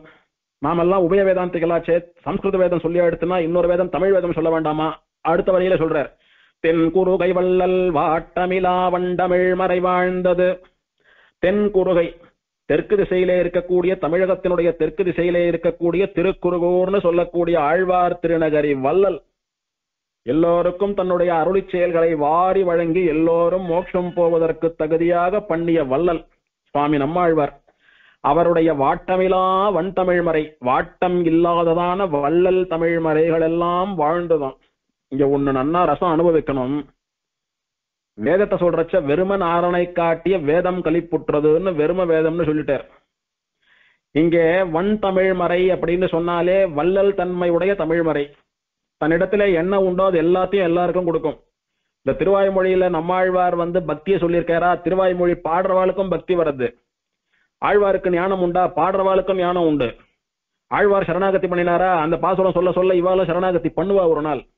ஆழ்வாருக்கு மோட்சம் கிடைச்சதா? அந்த பாசுரம் சொல்றவாளுக்கும் மோட்சம் நிச்சயம். ஆழ்வாருக்கு பகவத் அனுபவம் கிடைச்சதா? இவாளுக்கும் பகவத் அனுபவம் கிடைக்கிறது. ஆழ்வாருக்கு பாகவத கைங்கரியத்தினுடைய மேன்மை புரிந்ததா? இவாளுக்கும் புரியறது. அப்படி தன்னிடத்திலே என்னவெல்லாம் உண்டோ அதையெல்லாம் மற்றவாளுக்கும் கொடுக்கக்கூடியதுக்குதான் வள்ளல் தன்மைன்னு பெயர்.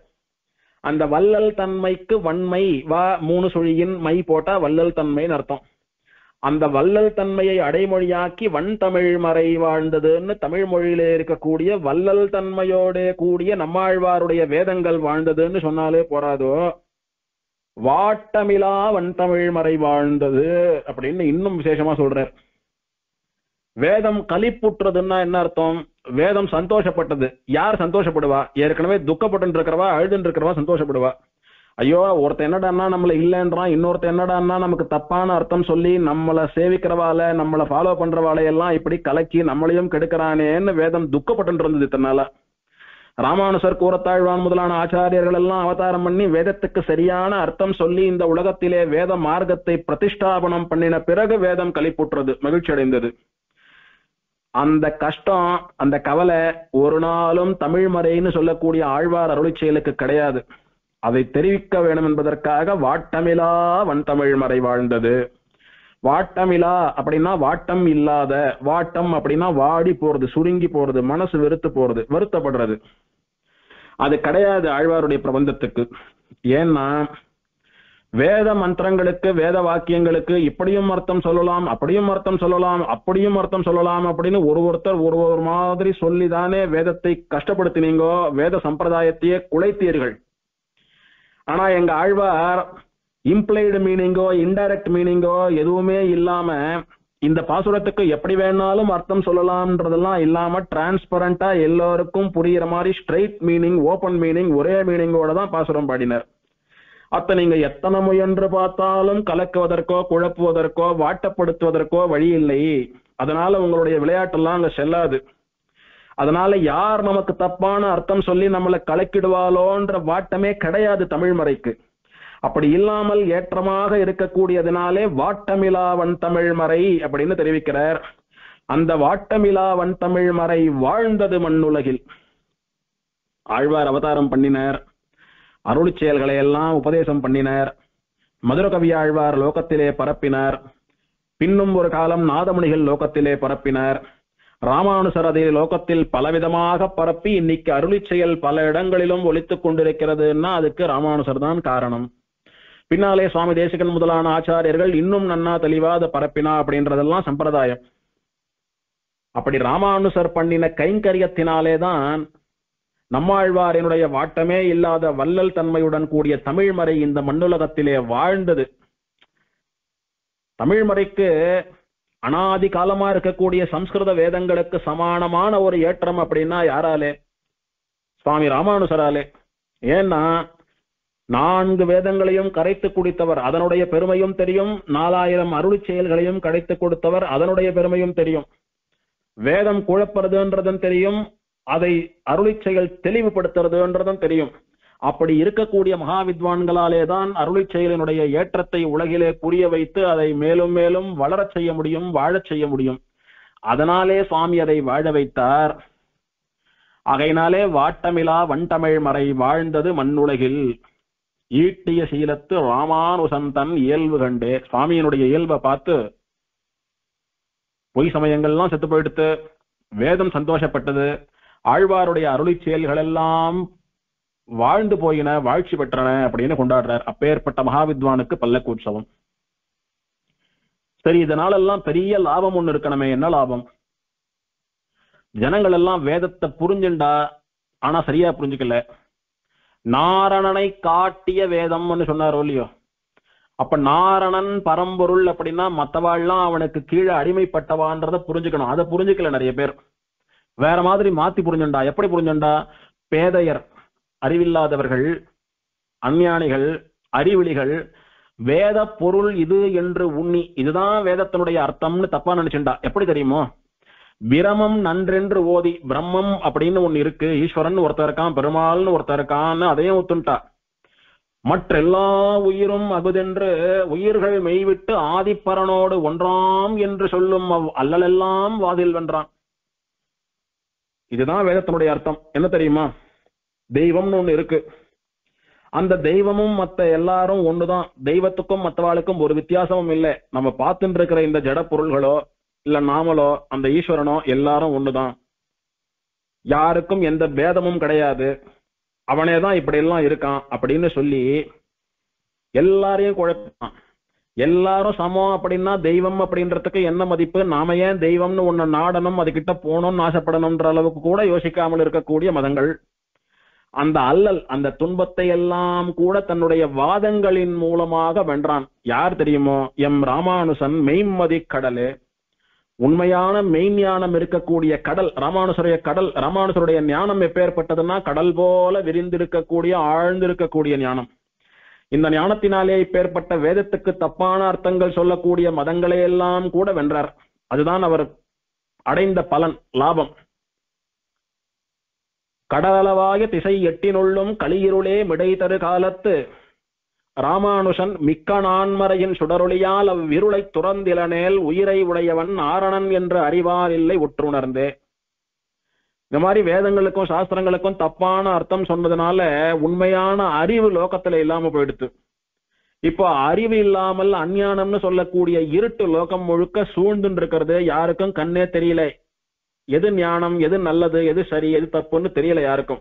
எல்லாரும் குருட்டுக்காரல் ஆயிட்டா. இப்ப கண்ணே தெரியல யாருக்கும். அப்பேற்பட்ட ஒரு காலம். எப்பேற்பட்ட காலம்? கலியுருளே மிடை தரு காலம். இந்த கலியுகத்திலே நல்லதுக்கு தர்மத்திற்கு மதிப்பு இருக்காது. பொல்லாததுக்கு அதர்மத்துக்கு அராஜகத்துக்கு தான் மதிப்பு இருக்கும். அதனால அஞ்ஞானம்னு சொல்லக்கூடிய இருட்டு, கலி இருள் இந்த உலகத்தை அப்படியே சூழ்ந்து இருக்கிறது. நல்ல கதிக்கு போனோன்றவாளுக்கு ஒரு வெளிச்சம் இல்ல. போனோம்னு நினைக்கிறா, ஆனா கண்ணு தெரியல, இருட்டிலேயே முதந்துன்னு இருக்கா. அந்த சமயத்திலே ராமானுசர் அவதாரம் பண்ணி அந்த இருட்டை எல்லாம் நீக்கிறார். எப்படி நீக்கிறார் அப்படின்னா, மிக்க நான்மறையின் சுடரொளியால் அவ்விருளை துறந்திலனேல். 4 வேதங்களையும் கொண்டு தன்னுடைய நவரத்ன கிரந்தங்களின் மூலமாக ஒரு விளக்கை ஏத்துறார் சுவாமி. அந்த விளக்கு வெளிச்சம் வந்தாவிட்டு லோகத்திலே இருக்கக்கூடிய மற்றவாளுடைய புத்தியை கலக்கக்கூடிய அஞ்ஞானம்னு சொல்லக்கூடிய இருட்டெல்லாம் இருக்கிற இல்லாம ஓடி போறதாம். சுவாமி தன்னுடைய ஞானத்தினாலே, தன்னுடைய கிரந்தங்களினாலே, உபன்யாசம் காலக்ஷேபங்களினாலே அந்த இருட்டை எல்லாம் துரத்துறார். ஓடிப்போ அப்படின்னு துரத்துறார். எல்லாம் துண்டகானம் துணியகானம் ஓடுறது. இதனால என்ன தெரிவிக்கிறார் அப்படின்னா, உயிரை உடையவன் நாரணன் என்று அறிவார் இல்லை உற்றுணர்ந்தே. யாரோ சொன்னது மாதிரி ஈஸ்வரன் ஒருத்தன் உண்டு, நாமளும் அவனும் ஒண்ணுதான்னு நினைச்சுக்காதங்க. நாமெல்லாம் சேத்தனர்கள். நாமெல்லாம் கைங்கரியம் பண்றதுக்குன்னே பிறந்தவா. நமக்கெல்லாம் சுவாமியா, நமக்கெல்லாம் சேஷியா, நமக்கெல்லாம் தெய்வமா ஒருத்தன் இருக்கான். ஈஸ்வரன் பெயர், பிரம்மம்னு பெயர், பெருமாள் ஸ்ரீமன் நாராயணன். அவன் தான் நமக்கெல்லாம் சொந்தக்காரன். அவனிடத்துல இருந்துதான் நாம எல்லாம் வந்தோம். அவனுக்குத்தான் கைங்கரியம் பண்ணணும், அவன் திருவடிகளுக்குத்தான் போய் சேர வேணும். அவனுடைய சொத்து நாம சொத்து, அவன் சொத்தை உடைய சுவாமி. அதனால உயிர்னு சொல்லக்கூடிய நாமெல்லாம், ஜீவாத்மாக்கள் எல்லாம் யாருக்கு சொந்தம் அப்படின்னா ஸ்ரீமன் நாராயணனுக்கே சொந்தம். இந்த உயிரை உடையவன் நமக்கெல்லாம் சொந்தக்காரன். நம்ம சொத்துக்கெல்லாம் சுவாமி யாருன்னா அந்த நாராயணன் தான் அப்படின்ற ஞானத்தை இந்த லோகத்திலே பரப்பினார் சுவாமி.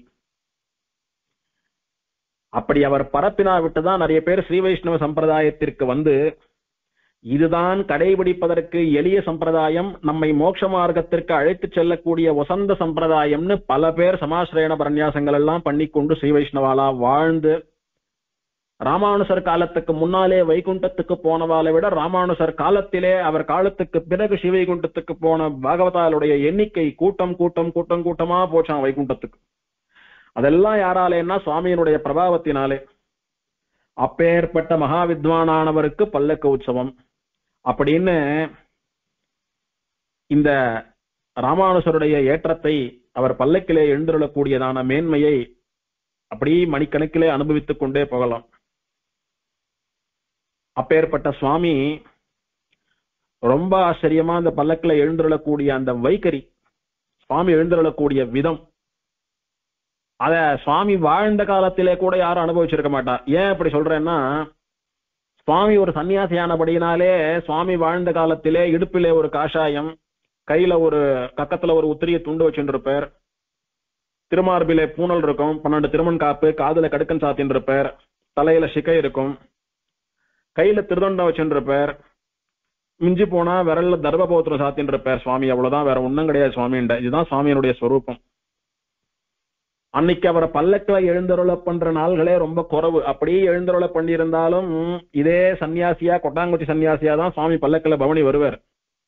ஆனால் இன்னைக்கு சுவாமி அர்ச்சாவதாரமாக இருக்கிறபடினாலே பெருமாளுக்கு சமானமான போகங்கள் எல்லாம் சுவாமிக்கு நாம சமர்ப்பித்த அழகு பார்க்கிறபடியினாலே எத்தனை விதமான திருவாபரணங்கள், எத்தனை ஸ்வர்ண கவச்சம், ரத்ன கவச்சங்கள், எத்தனை அழகான கிரீட்டம், எத்தனை அழகான புது புது திருவாபரணங்களை எல்லாம் சாத்திக் கொண்டு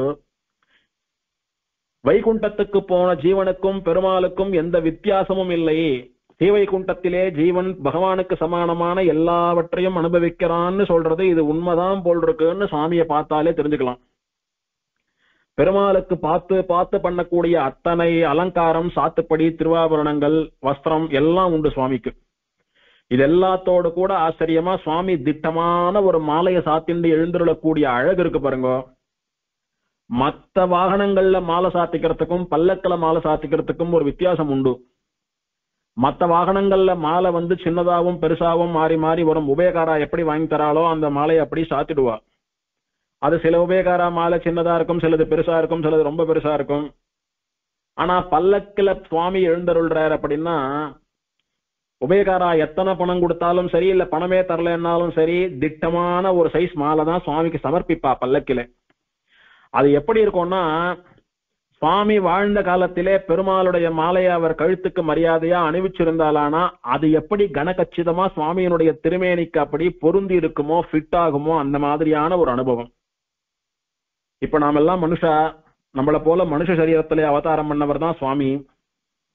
நாம கழுத்துக்கு ஒரு 2 இன்ச்சு இல்ல 4 இன்ச்சு கணத்துல ஒரு மாலையை போட்டுக்கிறோம் அப்படின்னா ஓகே, பாக்குறதுக்கு கொஞ்சம் நன்னா கௌரவமா இருக்கும். அப்படியே இந்த அரசியல்வாதிகள் எல்லாம் போட்டுக்கிறாப்புல 2 படி 3 படி சைஸுக்கெல்லாம் அந்த மாலையை 2 பக்கம் புடிச்சு நிக்கிறதுக்கு இந்த பக்கம் 2 பேர், அந்த பக்கம் 2 பேர், நடுவுல தலையை விட்டாப்புல மாலையை போட்டுட்டா கன்றாவியா இருக்குமோன்னு. அப்படி இல்லாமல் தன்னுடைய திருமேனிக்கு எந்த அளவிலே மாலையை சாத்திண்டா பல்லக்கில எழுந்தருளும் போது கம்பீரமா அழகா இருக்குமோ அந்த மாதிரி ஒரு பொருத்தமான அளவிலே இருக்கக்கூடிய சின்ன மாலையோடைய கூடி சுவாமி பல்லக்கில எழுந்தருள்வர். அப்படி இல்ல பெரிய மாலையா போயிடுத்து பல்லக்கிலன்னா என்ன தெரியுமா ஆகும்? பெரிய மாலையை பல்லக்கில் வச்சு எடுத்துட்டு வரா, நடுவுல சுவாமி எப்படி தலையை விட்டு எட்டி பார்க்கிறாருன்னு சொல்றது போல இருக்கும். அப்படியெல்லாம் இல்லாமல் ஆச்சரியமா தன்னுடைய அழகுக்கு மேலும் அழகு ஊட்டுவது போல திட்டமான மாலையோட சுவாமி எழுந்துள்ளக்கூடிய பல்லக்கு உற்சவம் வாழ்க்கையில ஒரு நாளாவது சேவிக்க வேண்டிய உற்சவம். இந்த பல்லக்கு உற்சவத்தில இன்னொரு சிறப்பு உண்டு. அது என்னன்னா, சுவாமி ஒரு நாளும் பல்லக்கிலே எழுந்தருளும் போது ஒரு கிரீட்டம் மாத்திப்பர்.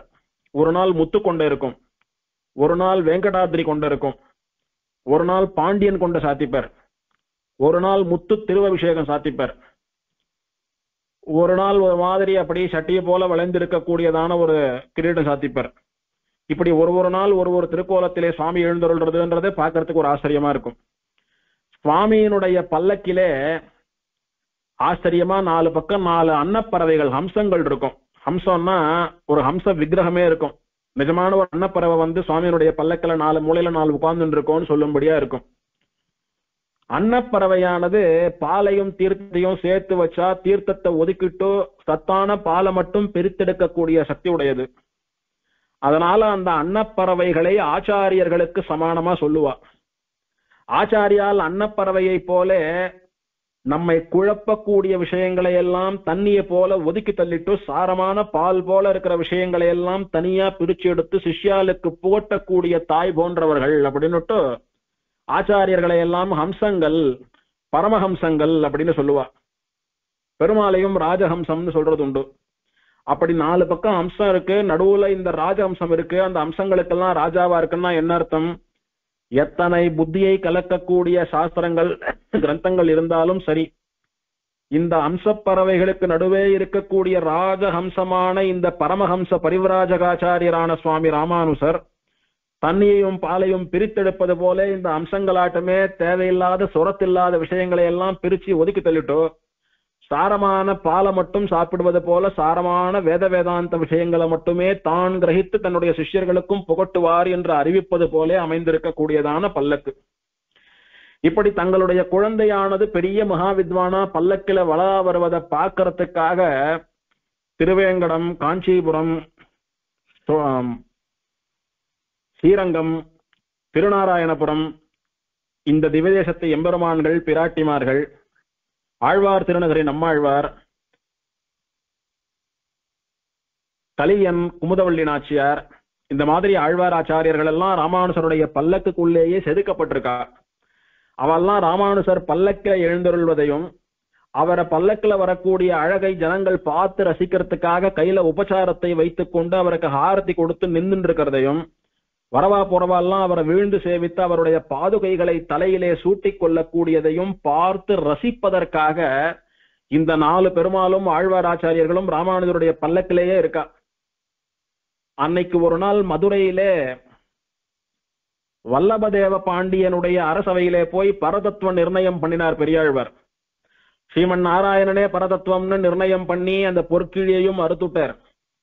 தன்னுடைய குழப்பத்தை நீக்கி தெளிவாக பரம்பொருள் ஸ்ரீமன் நாராயணன் அப்படின்னு பதிய வைத்த பெரியாழ்வாருக்கு விழா எடுக்கணும்னு பாண்டிய மன்னன் ஆசைப்பட்டு அவரை யானை மேல உட்காத்தி வச்சுண்டு வீதி வளமா அழிச்சுட்டு வரான். தான் பரம்பொருள் என்று ஸ்தாபித்த தன்னுடைய பக்தன், தன்னுடைய குழந்தை இப்படி யானை மேல உட்காத்தி வச்சு ராஜ மரியாதையோட கூட மதுரையினுடைய வீதிகள்ல வளம் வரத பார்த்து அந்த அழகை ரசிக்கணும்னு பெருமாள் வானத்துல கருட வாகனத்துல வந்து சேவை சாதித்து பிராட்டிமாரோட கூட பாருங்க நம்முடைய குழந்தை எவ்வளவு அழகா கௌரவத்தோட ராஜ மரியாதையோட வந்து கொண்டிருக்கிறதுன்னு பார்த்து ரசிச்சானோ இல்லையோ, அந்த மாதிரி ராமானுசன்னு சொல்லக்கூடிய குழந்தை இத்தனை மகாவித்வானாக இத்தனை பேர் அதனுடைய பாதுகைகளை தலையிலே தரிக்கும்படியா பார்த்த மாத்திரத்துல விழுந்து சேவிக்கும்படியா அத்தனை ஒரு ஏற்றத்தோடைய கீர்த்தியோடைய வலம் வருகிறது.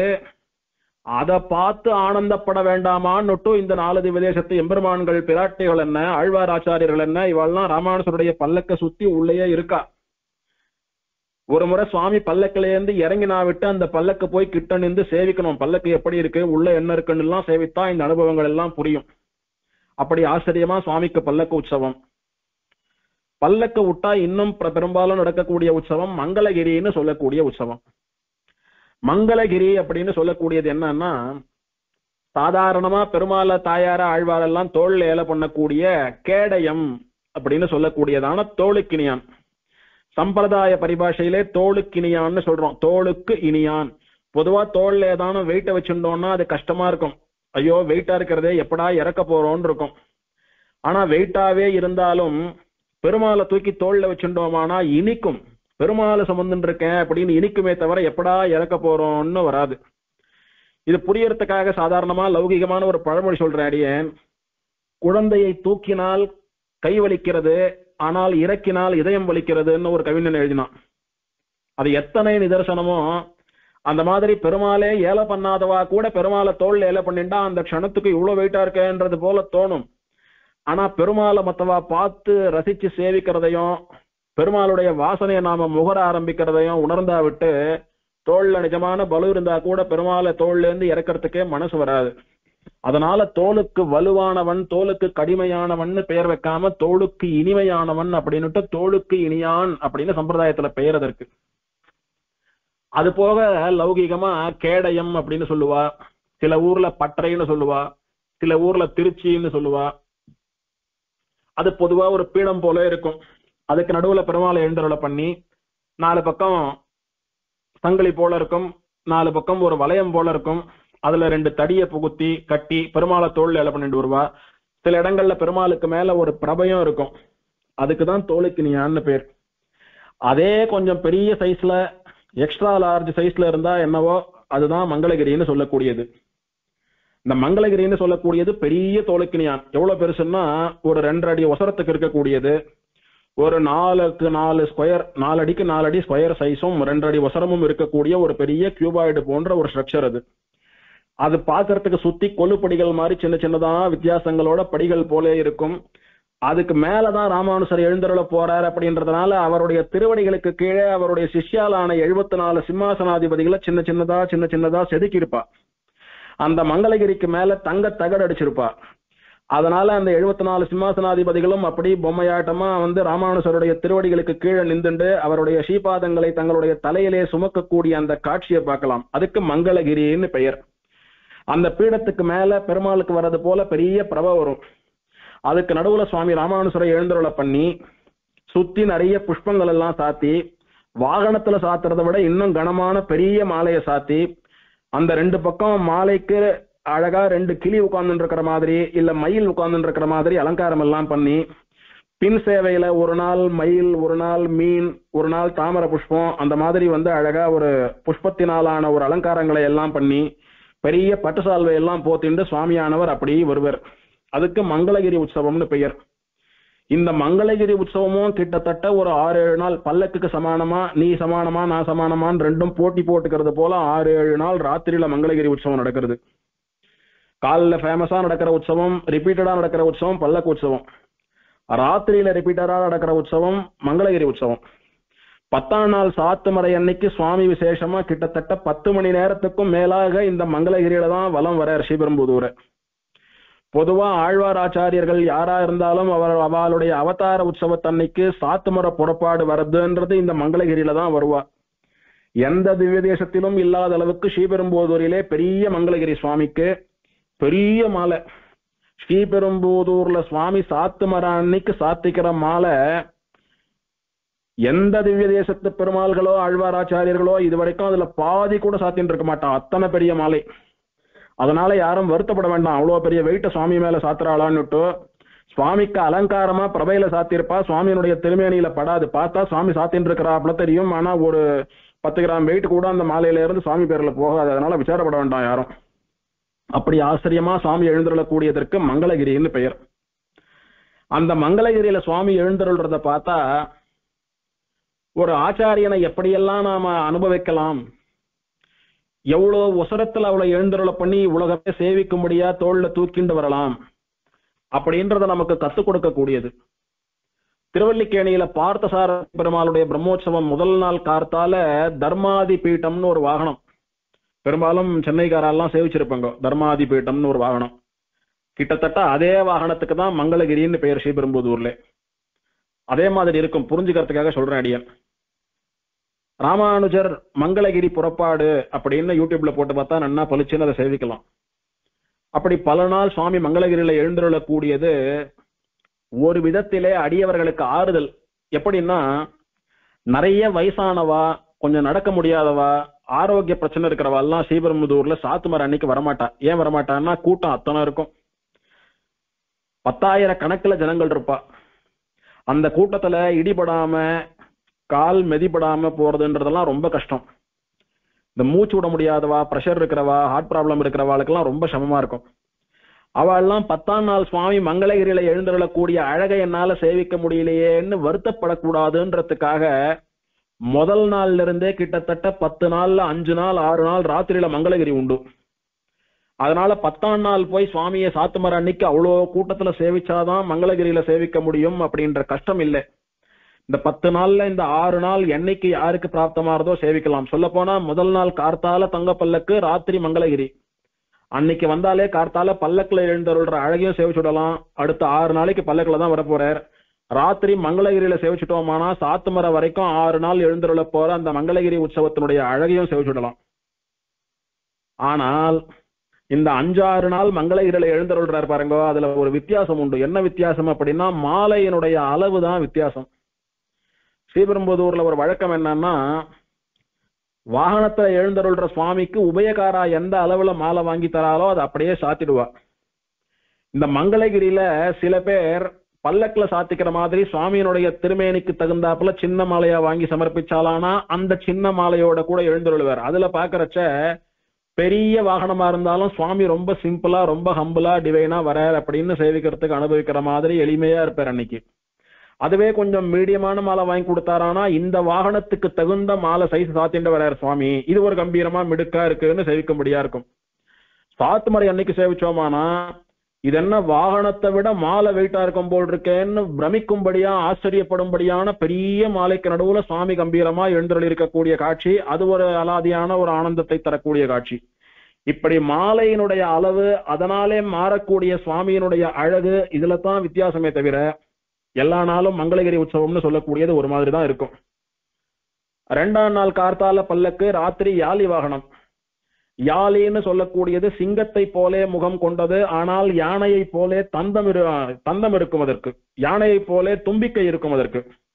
அதுக்கு யாலி வாகனம்னு பெயர். அந்த உயிர் இப்போ லோகத்துல இல்லைன்னு சொல்றா, பல வருஷங்களுக்கு முன்னாலே இருந்தது, இப்ப அழிஞ்சு போயிடுத்து அதனுடைய வம்சம் இனம் அப்படின்றா. அந்த யாலிக்கு மேல பெருமாள் எழுந்தருளுவார் பிரம்மோற்சவங்கள்ல. அந்த யாலி வாகனத்திலே சுவாமி எழுந்தருளக்கூடிய அழகு தன்னுடைய வாதங்களினாலே எல்லோரையும் மிரட்டிய சிங்கமும் யானையுமான சுவாமி ராமானுசர் சிங்கமும் யானையும் கலந்த உயிரினமான யாலியின் மீது வலம் வருகிறார் என்பதை அறிவுறுத்தக்கூடிய விதத்திலே ஆச்சரியமா இருக்கும். அந்த யாலி வாகனத்துக்கு மேல சுவாமி உட்கார்ந்துட்டு இருந்தாரானா யாலியினுடைய முகத்தை பார்த்தா ஒரு கம்பீரம், ஒரு மிரட்சி தெரியும். அது பார்வையை பார்த்தாலே மற்ற மிருகங்கள் மனுஷா எல்லாம் நடுங்கி போயிடுவா. யாலியினுடைய கம்பீரம் அந்த வாகனத்துல அப்படியே பிரதிபலிக்கும்.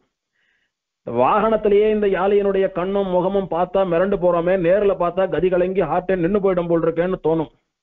அதுக்கு மேல பார்த்தான் அருசமயங்கள் பதைப்பன்னு சொன்னது போல அந்த யாலியா நானா பார்த்துடலாம், ஒரு போட்டி ஒரு கை பார்த்துடலாம்னு சொல்றது போல இந்த யாலி எப்படி பார்த்தா தன்னுடைய பார்வையிலேயே மற்றவாளை மிரட்டுறதோ அந்த மாதிரி வேற்று மதத்துக்காராலை எல்லாம் என்னுடைய பார்வையிலேயே மிரட்டி அடக்கி வைத்து விடுவேன்னு சொல்வது போல ஒரு யாலியா சுவாமி மேல உட்கார்ந்துட்டு வரார். அதை சேவிக்கணும். வாகன மண்டபத்தில இருந்து அந்த யாலி வாகனத்துக்கு மேல சுவாமி உட்கார்ந்துண்டு அப்படியே எழுந்தருள்ற போது சுவாமியினுடைய தலை கிட்டத்தட்ட வாகன மண்டபத்தினுடைய ரூஃபுக்கு இடிக்கிறாப்புல இருக்கும். நடுவுல ஒரு அரை அடி கேப் தான் இருக்கும்.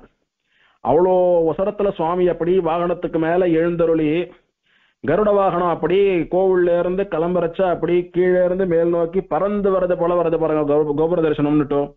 அந்த மாதிரியான ஒரு புறப்பாடு அந்த வாகன மண்டபத்துல சேவிச்சாதான் அந்த அழகு கிடைக்கும். அதே மாதிரி புறப்பாடெல்லாம் போயிட்டு வந்து திரும்ப வாகன மண்டபத்துல சுவாமியானவர் ரிவர்ஸ்ல வேகமா அப்படி வேகமா ஊர்ந்துண்டு எழுந்தருள்வர். அந்த அழகு கிட்டத்தட்ட சுவாமியினுடைய தலைக்கும் அந்த கூரைக்கும் ஒரு அரை அடி கேப்ல இடிச்சுக்கவும் இடிச்சுக்காம அந்த அழகா அப்படி ஆடிண்டோம் ஓடிண்டோம் ரிவர்ஸ்லயே சுவாமி போகக்கூடிய காட்சி அது அங்க நின்று அனுபவிச்சாதான் தெரியும். 3ஆம் திருநாள் கார்த்தால பல்லக்கு, ராத்திரி மங்களகிரி. 4ஆம் நாள் கார்த்தால சிம்ம வாகனம், ராத்திரி மங்களகிரி. சுவாமி தேசிகனை கவிதார்க்கிக சிம்மம்னு சொன்னது போல சுவாமி ராமானுசர் யதி சிம்மம். யதீஸ்வரர்களிலே சன்னியாசிகளிலே சிங்கமாக திகழ்ந்தவர். விசிஷ்டாத்வைத சித்தாந்த சிம்மம். நம்முடைய சித்தாந்தத்தை எதிர்த்து யாரானும் ஒரு மிருகம் வருது அப்படின்னா அத சிம்மத்தை போல ஒரு பாய்ச்சலோட பாய்ந்து இல்லாமல் பண்ணக்கூடிய மகா ஞானி மகா வீரர். அப்பேற்பட்ட சிம்மத்திற்கு சிம்ம வாகனம். ஒரு சிங்கத்தின் மேலே இன்னொரு சிங்கம் அமர்ந்து கொண்டு உலா வருகிறதோ என்று ஆச்சரியப்படும்படியான ஒரு காட்சி சிம்ம வாகனத்திலே சுவாமி எழுந்துள்ளக்கூடியதான காட்சி. 5ஆம் திருநாள் கார்த்தால பல்லக்கு, ராத்திரி ஹம்ச வாகனம். ஏற்கனவே அடியேன் சொன்னேன், ஹம்சம்னு சொல்லக்கூடியது ஆச்சாரியர்களை குறிப்பது. ஹம்சமானது எப்படி பாலையும் தண்ணியும் பிரிச்சு எடுக்கிறதோ அந்த மாதிரி சாரமில்லாத வஸ்துக்களை எல்லாம் பிரித்து ஒதுக்கிவிட்டு சாரமான வஸ்துக்களை மட்டுமே கிரகித்து சிஷ்யர்களுக்கும் ஊட்டக்கூடிய அம்சங்கள் ஆச்சாரியர்கள். அப்படி பரமஹம்ச பரிவிராஜகாச்சாரியர்னு சொல்லக்கூடிய சன்னியாசிகளுக்கெல்லாம் ராஜாவான பரமஹம்சர். ஹம்சம், ராஜஹம்சம், பரமஹம்சம் ஒரு ஹம்ச வாகனத்தின் மேலே வந்து கொண்டிருக்கிறதுன்னு சொல்லும்படியான ஒரு அழகு. 6ஆம் திருநாள் கார்த்தால சுவாமிக்கு குதிரை வாகனம். அன்னைக்கு வெள்ளை சாத்துப்படின்னு உண்டு. வெள்ளை சாத்துப்படின்னு சொல்லக்கூடியது சன்னியாசியான சுவாமி எப்போதும் காஷாயம்னு சொல்லக்கூடிய காவி வஸ்திரத்தை தான் உடுத்தின்னு இருப்பார். அன்னைக்கு ஒரு நாள் வெள்ளை சாத்திண்டு எழுந்தருள்றார் சுவாமி. அதற்காக அதுக்கு வெள்ளை சாத்துப்படி உற்சவம்னு பெயர். அது குதிரை வாகனத்திலே நடக்கும். அதிலிருந்து ஆரம்பித்து பூர்த்தி உற்சவத்தையும் இன்னும் ஒரு உபன்யாசத்திலே முடித்து விடலாம். அது இன்னொரு நாள் பார்க்கலாம். நையும் மணம் உன் குணங்களை உண்ணி எண்ணாயிருந்து எம்மை அணி ராமானுசன் என்றழைக்கும் கண் கருதிடும் காண கடல் புடை சூழ்வை அமிதனில் ராமானுசா உன்வன்மை என்பால் என் வளர்ந்ததுவே. சிறார் தூப்புள் திருவேங்கடமுடையான் திருவடிகளே சரணம்.